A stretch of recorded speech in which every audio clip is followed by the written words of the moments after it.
1984 నుంచి మేము మా ప్రభుత్వం కేటాయించిన నిరుద్యోగులైన మాకు ప్రభుత్వం కేటాయించిన దాంట్లో చిరు వ్యాపారం చేసుకుంటూ జీవనం గడుపుకుంటున్నాం.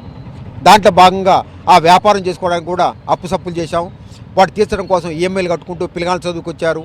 ఈఎంఐలు ఆరోగ్యరీత్యా వయసు రీత్యా అన్నీ కూడా అప్పుల సప్పుల పాలైనాం. ఈ క్రమంలో మమ్మల్ని అందరం కూడా మీరు ఖాళీ చేయండి అని చెప్పన్నారు. ఖాళీ చేయాల్సిన అవసరం ఏర్పడేది మీ ఎవరికి అడ్డం లేము. ఒకవేళ ఖాళీ చేసే పరిస్థితి వస్తే మా నిరుద్యోగులైన ఎస్సీ ఎస్టీ బీసీలు అందరూ కూడా ప్రత్యామ్నాయం చూపెట్టిన తర్వాతనే చేయాలి. ఒకవేళ చేయటం జరుగుతూ మాత్రం ఒక పట్టా ఇచ్చినాక చేయాలని చెప్పి మేము డిమాండ్ చేస్తున్నాం. మీ ఎవరికి అడ్డం కాదు, మా షాపులు మాకే ఉండాలని చెప్పి మేము కోరుకుంటున్నాం. నా పేరు దాసరి శ్రీనివాస్. ఈ ఖమ్మం జిల్లా అసంఘటిత కార్మిక సంఘం జిల్లా అధ్యక్షుడు పనిచేస్తున్నాను. ఈరోజు సిరి వ్యాపారస్తులు, మామిడి పండ్లు, రకరకాల వ్యాపారస్తులు, ఈ మామిడి పళ్ళు, హోటళ్ళు, తర్వాత మెకానిక్లు, ఇవన్నీ కూడా రకరకాల వ్యాపారస్తులు చేసుకుంటూ దీన్ని చేసిన వాళ్ళని 50 సంవత్సరాల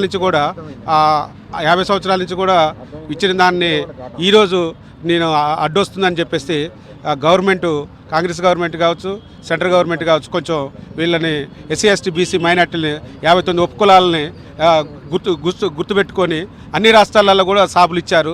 ఖమ్మం జిల్లాలో కూడా ఇచ్చారు. ఫస్ట్ ఖమ్మం జిల్లాను తొలగించాలని అనుకుంటున్నారు. కాబట్టి వాళ్ళ షాపులు వాళ్ళకి ఇచ్చేసి వాళ్ళని కొంచెం న్యాయం చేసి గవర్నమెంట్ దృష్టిలో పెట్టుకోవాల్సిందిగా కోరుతుంటాను. ఇవాళ సుమారు 70 షాపులు వాళ్ళు నిరుపేదలు మరియు చిరు వ్యాపారులు, మరీ ముఖ్యంగా ఖమ్మం కాలవడ్డుకు సంబంధించినటువంటి షాపింగ్ 70 షాపులు ఎస్సీ ఎస్టీ బీసీలు, అంటే వాళ్ళు బీపీఎల్ నిరుపేద కుటుంబాలని చెప్పి గత 40 సంవత్సరాలుగా ఆ రోజు సార్ అన్నట్టుగా వాళ్ళకి ఉపాధి లేని పరిస్థితుల్లో, వాళ్ళకి ఇవాళ ప్రభుత్వాలు ఆసరాగా ఇచ్చిన పరిస్థితుల్లో ఇవాళ అభివృద్ధి పేరుతో, కేబుల్ బ్రిడ్జి పేరుతో ఇవాళ దీని మీద 70 కుటుంబాలు ఆధారపడినటువంటి పరిస్థితి. ఇవాళ ప్రభుత్వాలు కూడా మానవతా దృక్పథంతో ఆలోచించి ఇవాళ తక్షణమే నోటీసులు 3 రోజుల్లో నోటీసులు ఇచ్చి ఇది ఒక రకమైన బెదిరింపులు పాల్పడటం, వాళ్ళ సామాజిక పరిస్థితి, వాళ్ళ ఆర్థిక పరిస్థితి గమనించకుండా 3 రోజుల్లో ఖాళీ చేయాలని చెప్పి నోటీసులు ఇవ్వటం సరికాదు. ఇది సమంజసం కాదు. తక్షణమే వాటి వెనక్కి తీసుకోవాలా. వీళ్ళకి అవసరమైతే ఒక 4 రోజులు గడువు కూడా ఇవ్వాల్సిన అవసరం ఉంటుంది.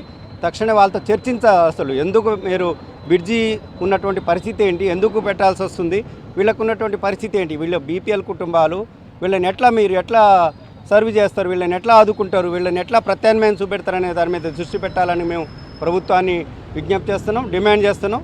ఇది మంచిది కాదు. తక్షణమే ఆ 70 షాపుల వాళ్ళకి కానీ ఆ 150 షాపుల వాళ్ళు ఎక్కడైతే పోతుందో వాళ్ళందరితో చర్చించి వాళ్ళకు సరైన అష్యూరెన్స్ ఇచ్చి వాళ్ళకి అవసరమైతే లీగల్ డాక్యుమెంట్లు ఇచ్చి మీకు ఒకవేళ తప్పనిసరి పరిస్థితుల్లో ఇక్కడ కేబుల్ బ్రిడ్జ్ పరిస్థితుల్లో ఈ షాపు తొలగించాల్సి వస్తే వాళ్ళతో చర్చించి భరోసా ఇచ్చిన తర్వాతనే వాళ్ళకు ఒక అష్యూరెన్స్ పట్టాలు ఇచ్చి వాళ్ళకు ఒక అఫిడవిట్ ఇచ్చిన తర్వాత మాత్రమే ఇవి తీసేయాలి తప్ప దీనికి 3 రోజుల్లో ఖాళీ చేయాలంటాం ఎంత మాత్రం సరికాదు. దీని మీద గౌరవ మంత్రి గారు స్పందించాలి.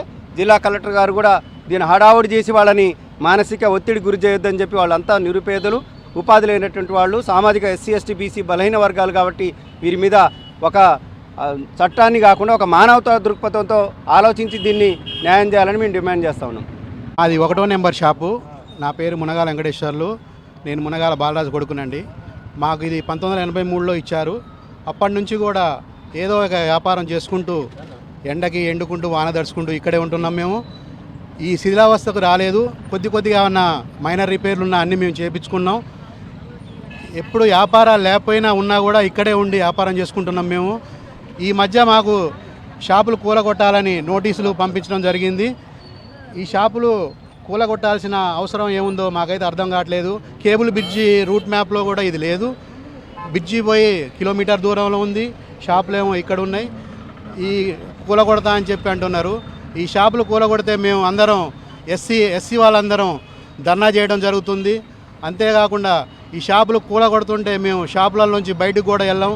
మా శవాల మించి ఆ ప్రొక్లైనర్లు తీసుకెళ్తారో ఏం తీసుకెళ్తారో అది మీ ఇష్టం. మాకు మా ఉన్న ప్లేస్లోనే మా షాపులు మాకే ఉంచాలి. లేదు ఏమన్నా మాకు డెవలప్ చేయాలని అనుకుంటే మాత్రం ఇక్కడ మాకు అదే ప్లేస్లో షాపులు కట్టించి, లేదా మాకు ముందు పట్టాలు ఇచ్చిన తర్వాతే మేము ఇక్కడ నుంచి ఖాళీ చేస్తాం. అప్పటి వరకు మేము ఇక్కడ నుంచి కదలం. దయచేసి మా ముందు దయ ఉంచి మా షాపులు మాకు కావాలి.